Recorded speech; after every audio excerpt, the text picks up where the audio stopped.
Move!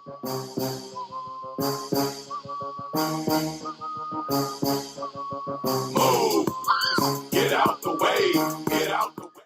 I am a reinvented electric Volkswagen bus and a slick black 1967 Pontiac GTO.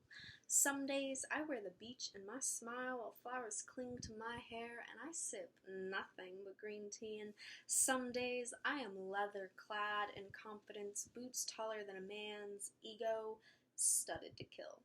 What I mean by that is the two halves of my whole don't always make sense next to each other. I am a revolving quarter, always heads, always tails.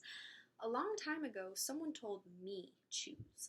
Uncomfortable in my indecision, they stole my bus and crashed it into the symmetric, unchanging hills. Keys still in hand, they burned my Pontiac and told me that's just the way it is. After all, they know best, and I've never been at the wheel of my own heart anyways.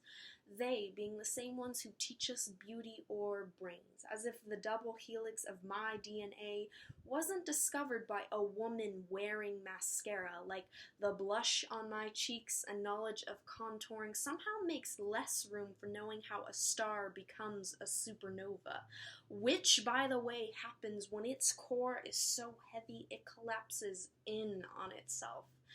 But knowing that won't change the fact that when you look at me, you only see eyeshadow and lipstick, because that's just the way it is.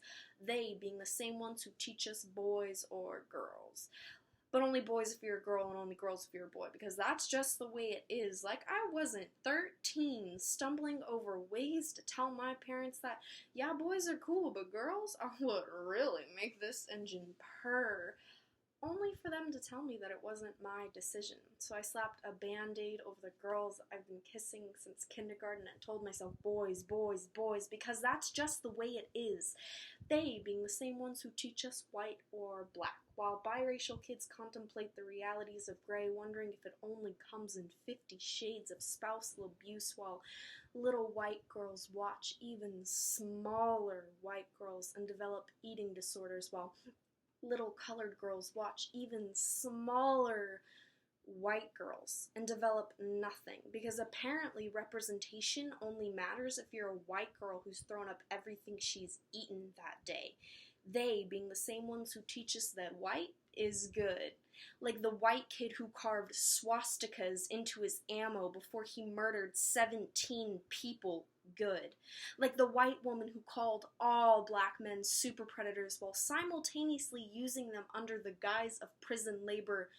Good. Or like the white man separating families jealous because his orange self-tanner will never look as good as their natural glow. Good. Meanwhile, anything more colored than ivory is bad, like Malala Yousafzai isn't fighting for a woman's right to an education, but her name has origins in Pakistan and sounds nothing like Britney or Ashley Bad, like Michelle Obama wasn't keeping her commitment to putting more health food in schools, but she had the audacity to be a black woman in the process. Bad. Like the only thing we are taught about Malcolm X is he's like the bad version of MLK. Not that his father was murdered by Klan members, that he wanted to be a lawyer but his teacher told him that it wasn't realistic for a black boy. Still, he fought for the right of self-creation. Bad.